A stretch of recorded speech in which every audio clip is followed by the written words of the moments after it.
All right, friends, today we're gonna make a wacky weaving. So we're gonna do weaving, but our loom is gonna have wavy lines. I'm gonna start by folding a piece of construction paper in half and giving it a strong crease. Then I'm gonna find where it opens. Mine opens like this. If it were a book, this would be the spine, this would be where the pages open. I'm gonna lay the ruler where the pages open, and then I'm gonna take the ruler and make a line with my pencil.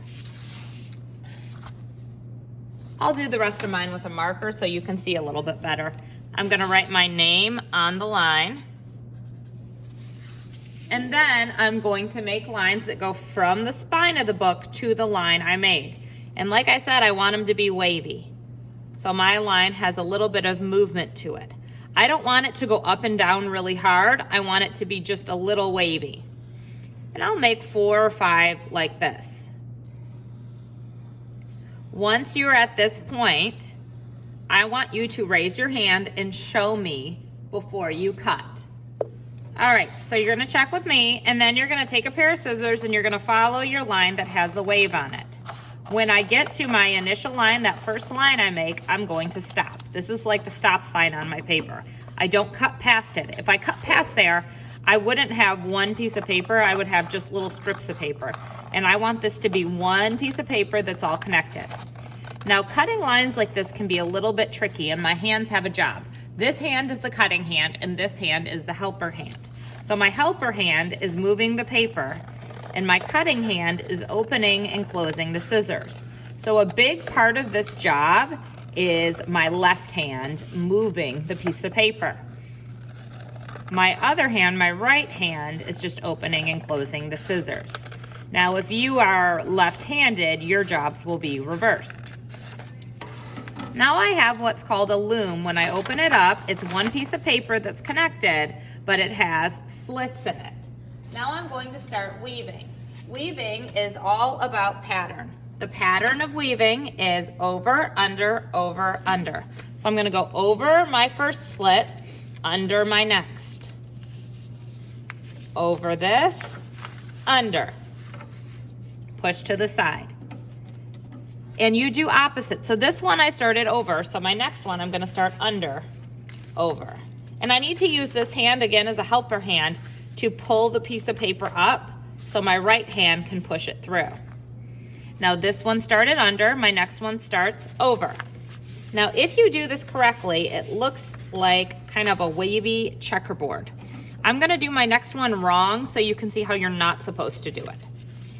This one I did the exact same way. I started over just like I did before, and you can see it doesn't look like a checkerboard, it just looks like stripes. If you make that mistake, all you do is pull it out and start over. Again, my helper hand is lifting up the paper, my other hand is pulling through. Lift up and through.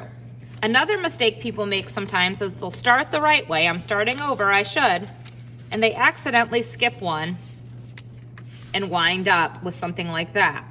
If you make this mistake, all you need to do is back it up to your mistake and fix. I'll time lapse you while I finish. For the next part of the project, I'm gonna get to use different things. These are funky scissors, and all I'm gonna do is take them and cut some of my strips that I have in half, and I'm gonna do an overweaving where I go right on top of what I did.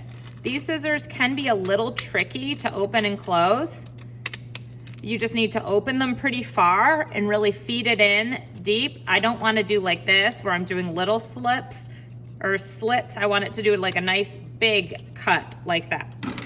And what I mean by overweaving is you're going to pick a color. So I'm going to pick my purple, and on every purple one I'm going to do the exact same thing I did before, where I do over, under, over, under. I'm just kind of following what I did, and it gives it just a little bit of extra fun detail. It's really important that you kind of keep the purple in. You can see it was starting to slip out there. So I want to kind of hold it in with one hand, and sometimes I do need to pop that open with the other hand again.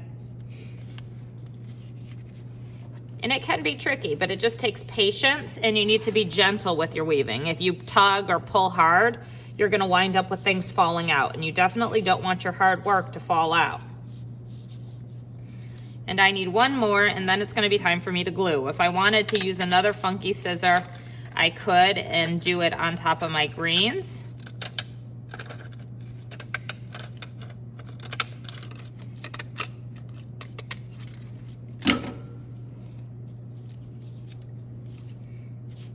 And last one there.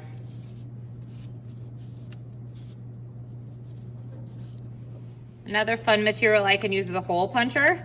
So I'm gonna punch holes into this purple piece.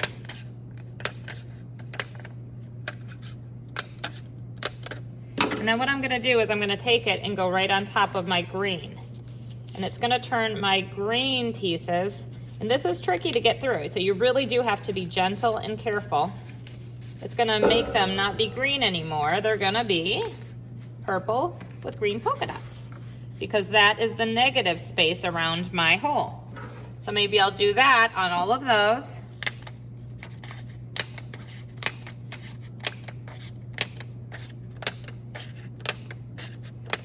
One more time, I'm just lifting up and following along what I did with the green. I'll time lapse you while I finish that.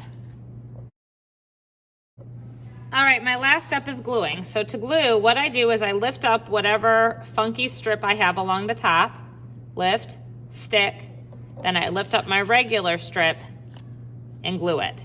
So it's a double glue. I'm doing my funky strip to my regular and my regular to the loom. I'm gonna go all the way across the top following this same order, funky, regular, regular to loom. Then I'm gonna repeat that along the bottom. So funky to regular, regular down. When I'm done with that, I'm going to flip it to the back and do the same. So that way when I lift up, nothing should be popping off. It should all be attached really well. One more here, then I'll show you how to flip it. All right, now I'm gonna lift it up, and I'm holding it pretty tight here, flipping it over. I'm gonna do my funky to my regular, then to paper. Same exact thing, all the way across. Then when I lift this to put it on the drying rack, I shouldn't have anything popping off. When I lift it up, if I see something popping, I know that I missed a spot, and I can just real quick stop what I'm doing and glue that down. All right, so now when I lift it up, nothing's fallen off. You can see it's all attached, and my wacky weaving is done.